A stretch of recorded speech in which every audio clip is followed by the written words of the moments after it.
The Election Commission of India claims that Rahul Gandhi's charges are fake and misleading. The Election Commission of India is facing a serious credibility crisis. Is to be dismissive of Rahul Gandhi all the time.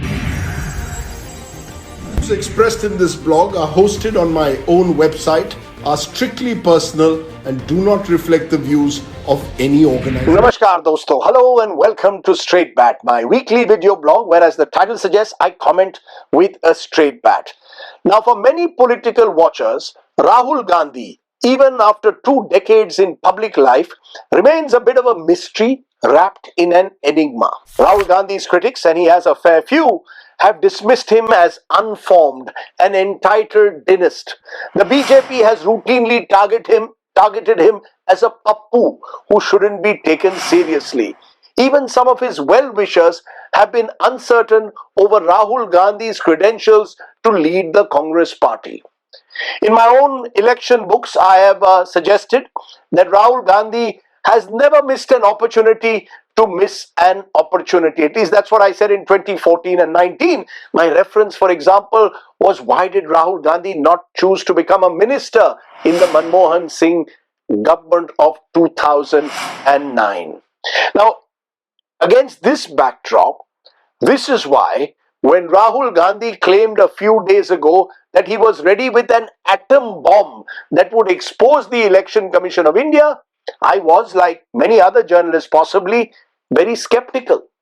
Would this atom bomb turn out to be a bit of a fuss bomb, one that would barely crackle or make a real noise? After all, many times in the past, Rahul Gandhi has promised to completely expose the system, but somehow his claims have never quite hit the target. You see, the line also between being fearless and reckless can be a thin one. But this time, it was and is different. The press conference that Rahul Gandhi addressed on the 7th of August is, in my view, easily the most comprehensive and coherent press conference that the Congress leader has probably done in 21 years of public life. No faffing around, no getting jumbled in his own rhetoric, no lack of clarity.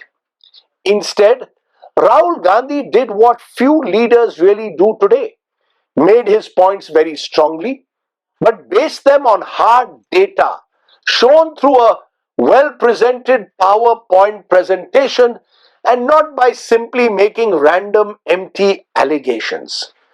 He picked up the assembly segment of Madhepura in central Bengaluru in the Lok Sabha elections of 2024.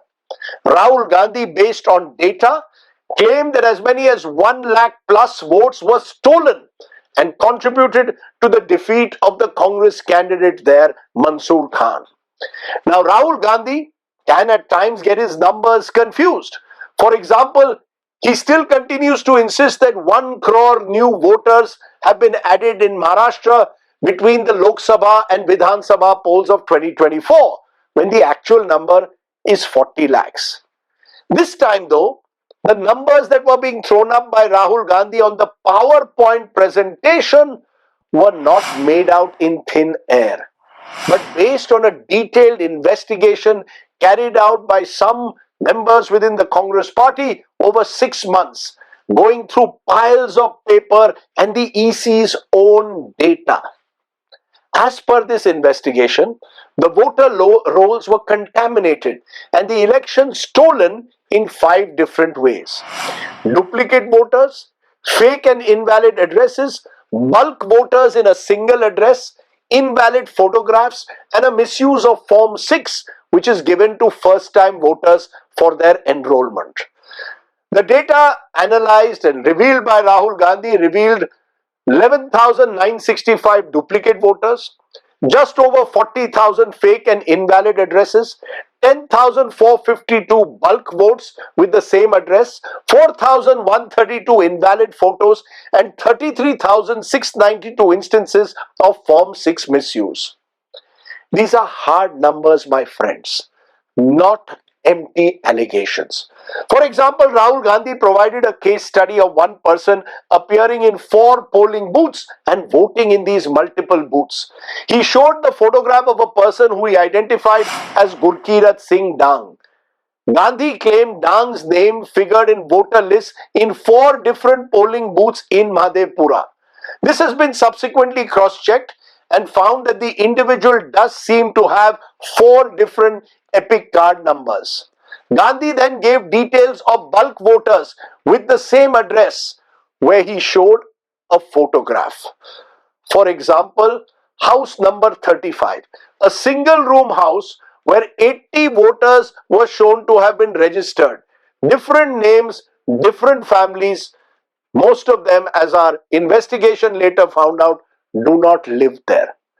Rahul also gave the example of what he said was a brewery whose address he alleged was cited by 68 voters even though it was a commercial establishment.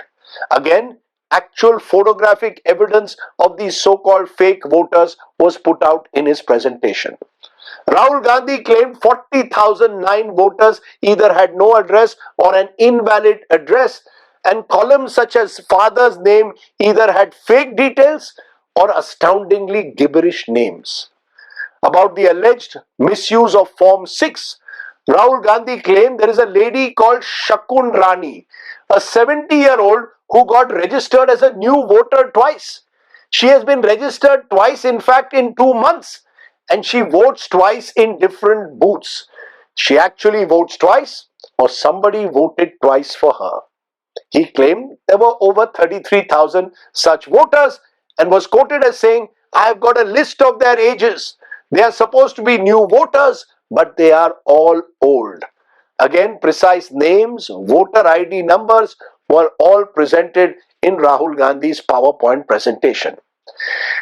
As I said at the outset, for once this didn't seem to be an empty charge of vote chori, but one that was being backed by data. It is the kind, therefore, of serious allegation that cannot be wished away anymore. The Election Commission of India claims that Rahul Gandhi's charges are fake and misleading. They want him to file a declaration on oath before the Chief Electoral Officer in Karnataka to make good those charges. Initially, when I heard this, I thought that was a fair demand.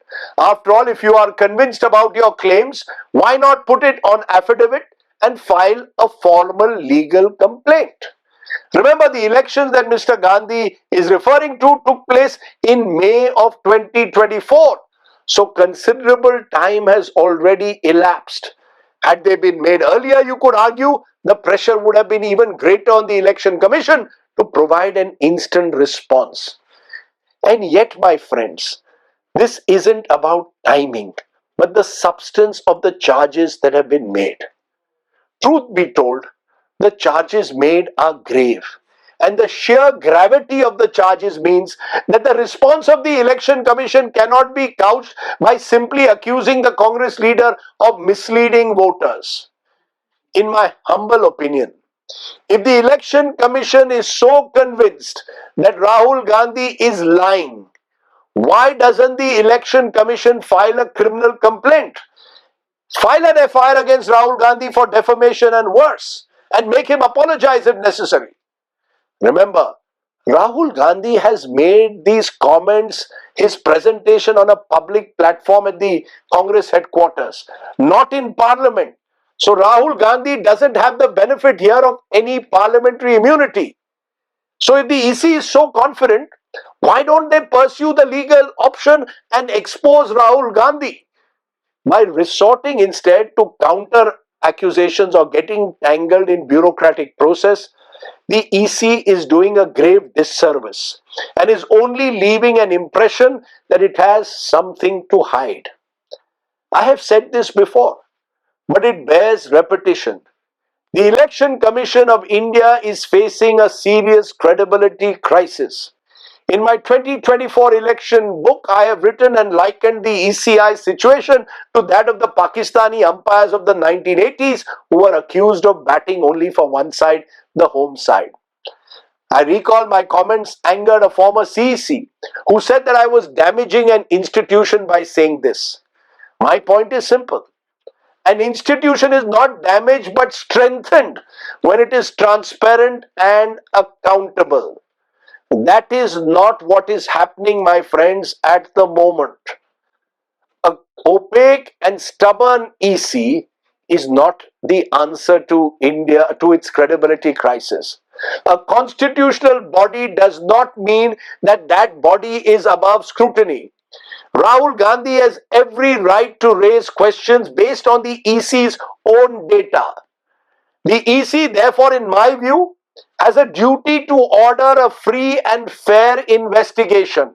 It has a duty to the people of the country to answer the questions that are being raised, not by staying silent, which would mean complicity, not by name calling, which would also serve no purpose, especially when, interestingly, the name calling is not even led by the EC itself, but by the BJP, whose reflex action is to be dismissive of Rahul Gandhi all the time. The BJP doesn't need to bat for the Election Commission. As a constitutional body, the umpire must be strong and resilient enough to defend itself. To be honest, we still don't know how widespread these potential irregularities are in voter rolls. But even if part of what Rahul Gandhi has shown is true, it deserves a full and transparent and time-bound investigation under court supervision. If that investigation finds Rahul Gandhi's charges to be false, please throw the law book at him. But if they are found to be accurate, then you must be able to have the courage to accept your faults and try and work out a better system. Have that investigation under a court supervision. Remember, a few thousand votes sometimes can make all the difference between who wins and loses in highly competitive elections. Atom bomb or not, the truth will come out only after all the information is put out in the public domain by the Election Commission. Interestingly, many news channels who spend all their time in Rahul bashing actually showed the press conference live. But then, very few of them did serious follow-ups or prime time studio discussions. It makes me wonder, if a political party can do a 6-month thorough investigation into voter rolls, what stops us, or some of us in the media, from doing a follow-up?